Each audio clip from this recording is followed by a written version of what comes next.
Hello friends, LMC classes में एक बार फिर से आपका स्वागत है। और फ्रेंड्स, आज हम रेशियो की नेक्स्ट क्लास में बात कर रहे हैं। रेशियो निकालना ही मैं आपको बताऊंगा। मैंने पहले जो आपको बताया है वो कुछ ऐसा था। देखिए, आपको क्वेश्चन इस फॉर्म में मिल रहा था कि भाई ए अनुपात बी की वैल्यू आपको दे रहा था, फिर बी अनुपात सी की वैल्यू आपको दे रहा था, फिर सी अनुपात डी की वैल्यू आपको दे रहा था। और फ्रेंड्स, आपको पूछ रहा था ए अनुपात बी अनुपात सी अनुपात डी की वैल्यू क्या होगी। ये मैं आपको पढ़ा चुका हूँ। मेरा फर्स्ट वीडियो जो रेशियो का है, प्लेलिस्ट में जाके चेक कर लीजिए। उसमें मैंने यही बताया कि इस तरह से फॉर्म में कोई क्वेश्चन आए तो उसको किस तरीके से सोल्व करना है, ठीक है। फिर नेक्स्ट जो हमने क्लास दी थी, सेकंड जो था वो कुछ इस तरीके से था कि आपको वैल्यू देगा ए अनुपात बी अनुपात सी, और फिर उसके बाद और वैल्यू देगा आपको सी अनुपात डी अनुपात ई। इनकी वैल्यू दे देगा आपको यहाँ पे फाइन। रेशियो देगा ए बी सी का, सी डी ई का। और देखिए फ्रेंड्स, आपसे पूछेगा क्या वो कि बताइए कि ए अनुपात बी अनुपात सी अनुपात डी अनुपात ई की वैल्यू क्या होगी। ये मैंने अपनी सेकंड क्लास में बताया था। इसको मैंने कहानी के रूप में आपको समझाया था। इस चीज़ को भी और इस चीज़ को भी मैंने कहानी के रूप में मेले और बच्चों का कुछ उदाहरण लेके मैंने आपको समझाया था कि आप बहुत बड़े तरीके से इसको नहीं करना। आपको बिल्कुल बिल्कुल छोटे से छोटे तरीके को विद इन लगभग 5 सेकंड के अंदर इसको आप सोल्व कर सकते हो, ठीक है। कितना भी बड़ा रेशियो क्यों ना हो, बिल्कुल 5 सेकंड के अंदर, ठीक है। आज बच्चों में आपको नेक्स्ट रेशियो थोड़ा सा और बताने जा रहा हूँ कि रेशियो देखो किस किस तरह से होता है। एक तो ये टाइप होते हैं, दो टाइप। तो एक रेशियो बच्चों देखो, आपको मान लीजिए मिलता है कुछ इस तरीके से कि 5a is equal to 4b और then find a ratio b। कुछ इस तरीके से मिले कि 5a is equal to 4b, तो बताइए a अनुपात b की वैल्यू क्या होगी। तो देखिए, आपको क्या करना पड़ेगा जब इस फॉर्म में, ये कुछ बड़ा भी मिल सकता है, आपको ज़रूरी नहीं है कि इसी फॉर्म में मिले, कुछ बड़े भी हो सकते हैं। जैसे आपको मिल जाए 2a is equal to 3b is equal to 4c, then find a ratio b ratio c। इस तरीके से भी, इससे भी बड़ा मिल सकता है। तो चाहे कितना भी बड़ा मिलो आपको, लेकिन आपको एक फॉर्म बताता हूँ जिस तरीके से आपको सोल्व करना है वो हर जगह अप्लाई होगी। तो देखिए आपको करना क्या होगा। 5a is equal to 4b, 5a is equal to 4b, then find करना आपको a रेशियो b की वैल्यू, ठीक है बच्चों। तो देखिए, बराबर के जस्ट सामने जो वैल्यू होती है ना, उस वैल्यू को आपको डिटरमाइन करना है। जैसे ए का मल्टीपल क्या है, ए के मल्टीप्लाई में क्या है वो नहीं देखना आपको। ए के मल्टीप्लाई में तो 5 है, लेकिन इसको भूल जाओ कि ए की वैल्यू नहीं है। ए की वैल्यू कौन सी होगी, बराबर के जस्ट सामने, ये बराबर है, इसके जस्ट सामने क्या है 4। इसका मतलब ए की वैल्यू होगी 4 और बी जस्ट अपोजिट डायरेक्शन में। देखिए, बराबर के जस्ट सामने देखना आपको, बी की वैल्यू 5। और आपका रिजल्ट होगा कि भाई ए रेशियो बी की वैल्यू क्या होगी, 4:5। क्लियर है। यहाँ पे देखिए, मान लीजिए बच्चों आपसे ये क्वेश्चन है 2a is equal to 3b is equal to 4c, then find a ratio b ratio c।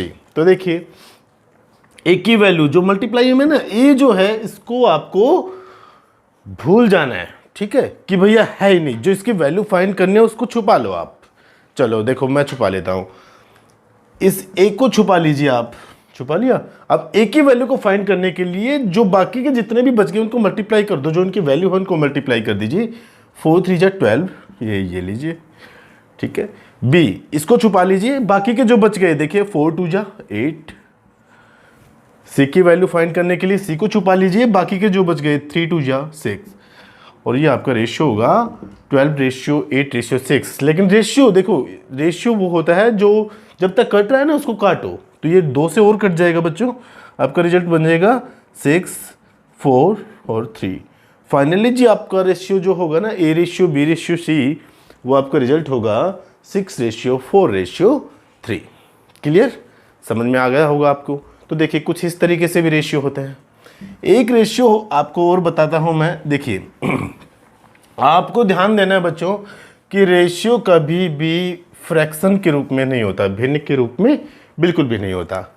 जैसे कोई भी वैल्यू जब आपको रेशियो फॉर्म में दिखे तो वो कभी भी x/y की फॉर्म में नहीं मिलेगा। x/y में ये नोमिनेटर होता है, डिनोमिनेटर एक अंश होता है, एक हर होता है। रेशियो कभी भी एक भिन्न के रूप में नहीं होता, वो एक नॉर्मल वैल्यू होती है, ठीक।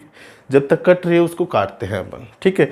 तो मेरा कहने का अर्थ यही है, मेरे को यही बताना है कि मान लीजिए क्वेश्चन आपको ये कहे कि 1/2 रेशियो 1/3 ये ए और बी की वैल्यू है, ठीक है, दे देगा आपको, ठीक है। तो आपको इसका रेशियो फाइंड करना है, 1/2 1/3 रेशियो फाइंड करना है आपको। तो बच्चों देखिए ये बिल्कुल सिंपल सी चीज़ है।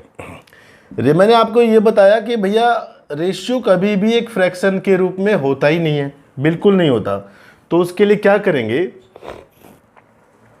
आप क्या करोगे, जब रेशियो आपको फ्रैक्शन के रूप में दिखेगा तो जो डिनोमिनेटर पोर्शन होता है, जो हर का पोर्शन होता है, उसका एलसीएम ले लेंगे अपन। क्या ले लेंगे, एलसीएम।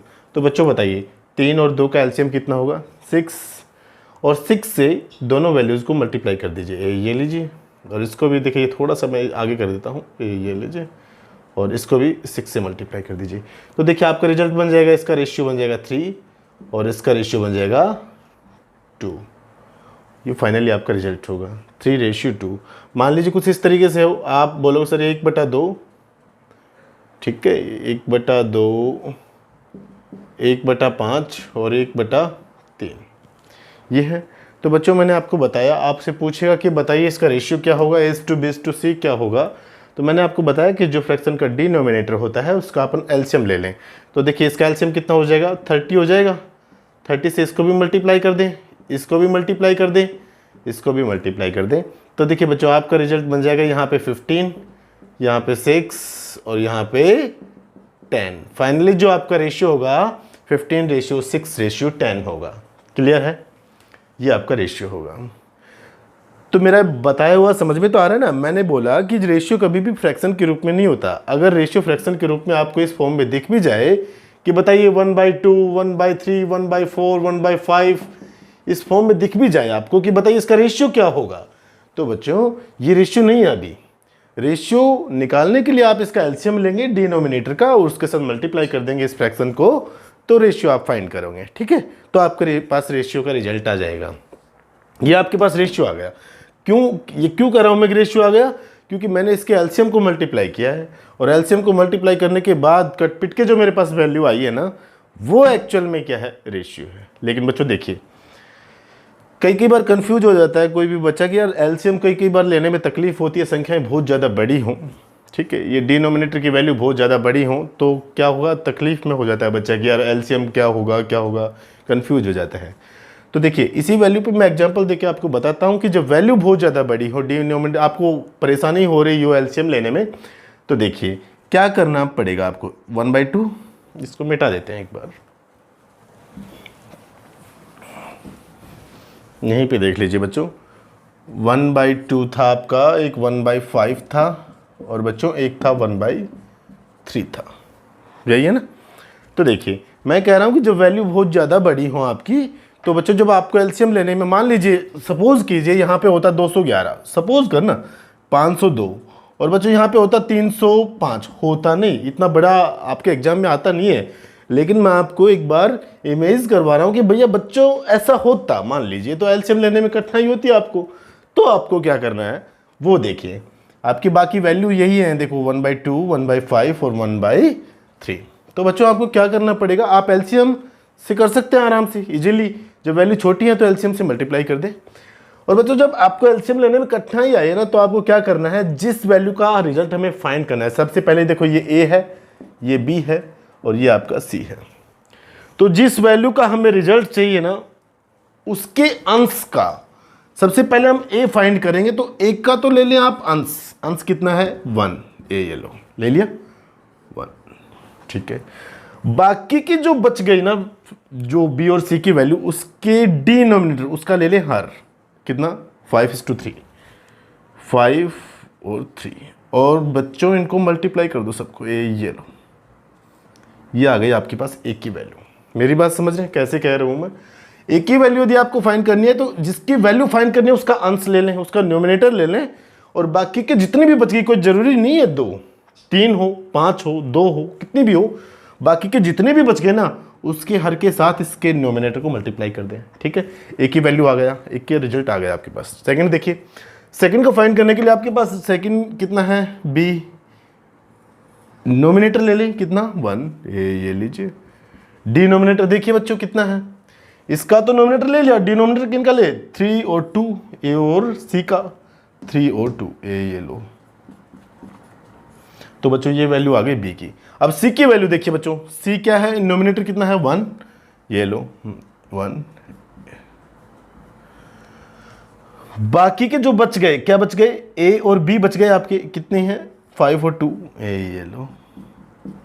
तो बच्चों अब इनको मल्टीप्लाई कर दीजिए, आपके पास वैल्यू आ गई ए बी और सी की। देखिए 5 3 जा 15, 3 2 जा 6 और बच्चों ये 5 2 जा 10, ये लो, ये आपका रेशियो होगा।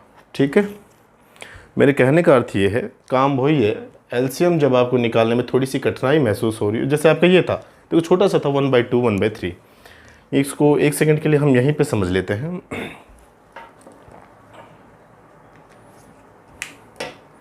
कंफ्यूज नहीं होना है आपको। देखो मैंने बोला 1/2 और 1/3।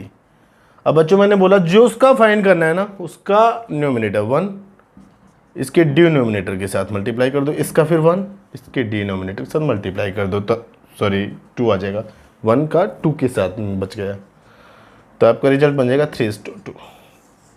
फाइनली यही आपका आंसर था। ठीक है, तो बच्चों आज की क्लास आपको पसंद आई होगी, और प्लीज़ आप चैनल को सब्सक्राइब, जो बच्चे वैसे देख रहे हैं ना जो सब्सक्राइब नहीं कर रखा, वो प्लीज़ चैनल को सब्सक्राइब कर लो।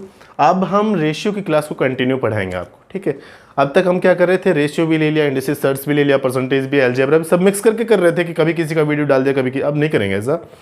अब क्या करना है, हमें रेशियो कंप्लीट करवाना है पहले, उसके बाद हम परसेंटेज, उसके बाद ऐसे ऐसे नेक्स्ट चलता रहेगा अपना। हाँ, एक एडवांस मैथ में अपन अलजेब्रा की क्लास बीच बीच में हमारी चलती रहेगी, हर दूसरे तीसरे दिन हम अलजेब्रा को कंटिन्यू रखेंगे। ठीक है बच्चों, और सब्सक्राइब करना ना भूलें प्लीज़, आप सब्सक्राइब का बटन दबाएं और लाइक और शेयर ज़रूर करें। Thank you.